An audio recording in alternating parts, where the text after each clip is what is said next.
How the Grinch Stole Christmas by Dr. Seuss.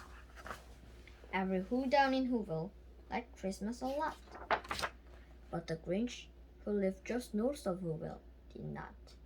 The Grinch hated Christmas, the whole Christmas season. Now please don't ask why. No one quite knows the reason. It could be his head wasn't screwed on just right. It could be, perhaps, that his shoes were too tight. But I think that the most likely reason of all may have been that his heart was two sizes too small. But whatever the reason, his heart or his shoes, he stood there on Christmas Eve, hating the Who's, staring down from his cave with a sour Grinch frown at the warm lighted windows below in their town. For he knew every Who down in Whoville business was busy now hanging a mistletoe wreath. And they're hanging their stockings, he snarled in the sneer. Tomorrow is Christmas. It's practically here. Then he growled, with his Grinch fingers nervously drumming. I must find some way to stop Christmas from coming. For tomorrow, he knew, all the Who girls and boys would wake bright and early. They would rush for their toys, and then, oh, the noise. Oh, the noise. That's one thing he hated. The noise. Then the Who's young and old would sit down to a feast, and they'd feast, and they'd feast, and they'd feast.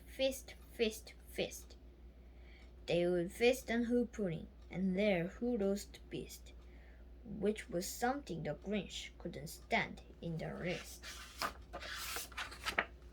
And then they'd do something he liked least of all. Every Who down in Whoville, the tall and the small, would stand close together with Christmas bells ringing. They'd stand hand in hand, and the Who's would start singing. They'd sing, and they'd sing, and they'd sing.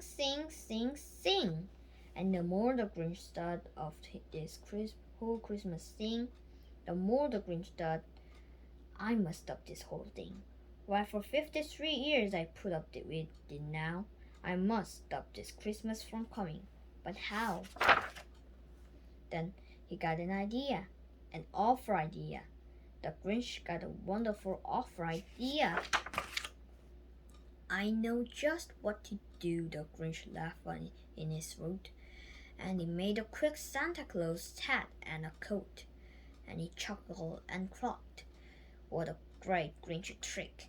With this coat and this hat, I look just like Saint Nick. All I need is a reindeer, the Grinch looked around, but since reindeer are scarce, there was none to be found. Did that stop the old Grinch? No, the Grinch simply said.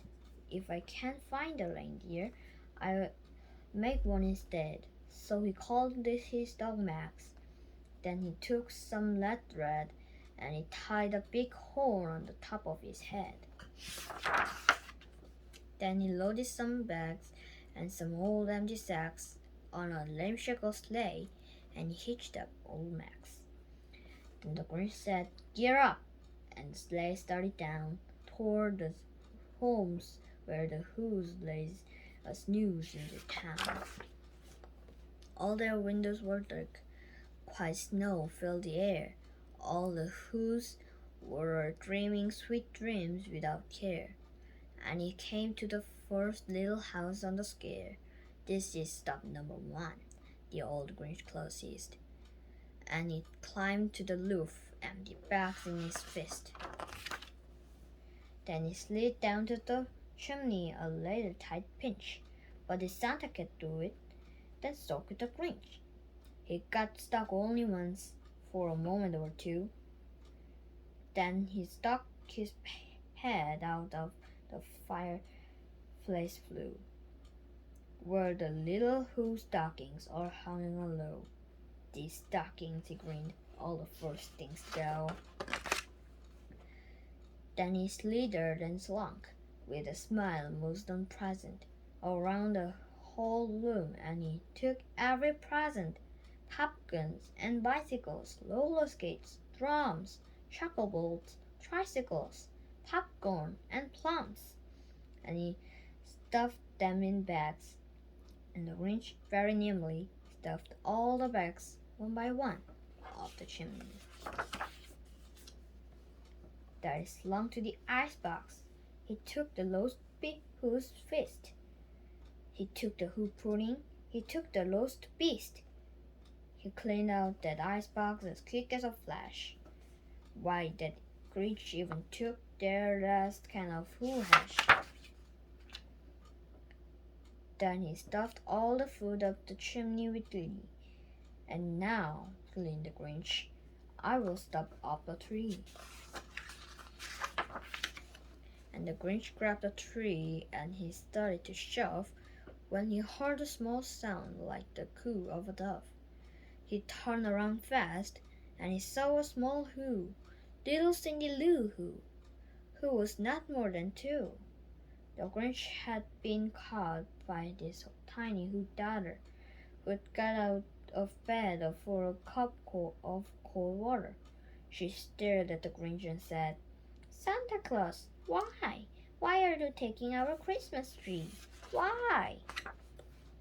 But you know that old Grinch was so smart and so slick. He thought of a lie, and he thought of it up quick. "Why, my sweet little tot," the fake Santa Claus lied. "There's a light on this tree, one light on one side. So I'm taking it home to my workshop, my dear.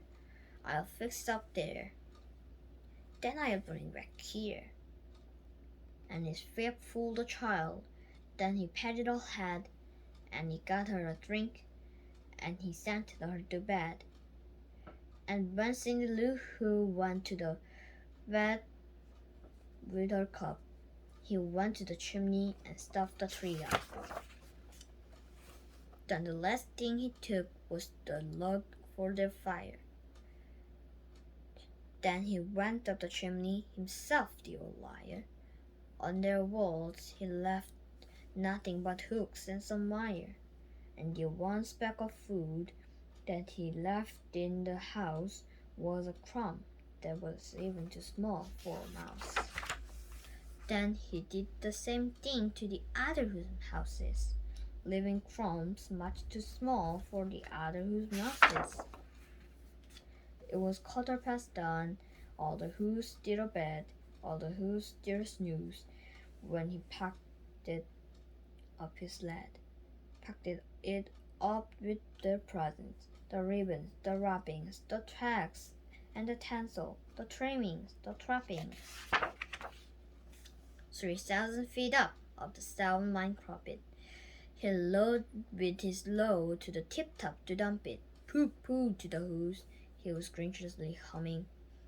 They're finding out now that no Christmas is coming. They're just waking up. I know just what they'll do.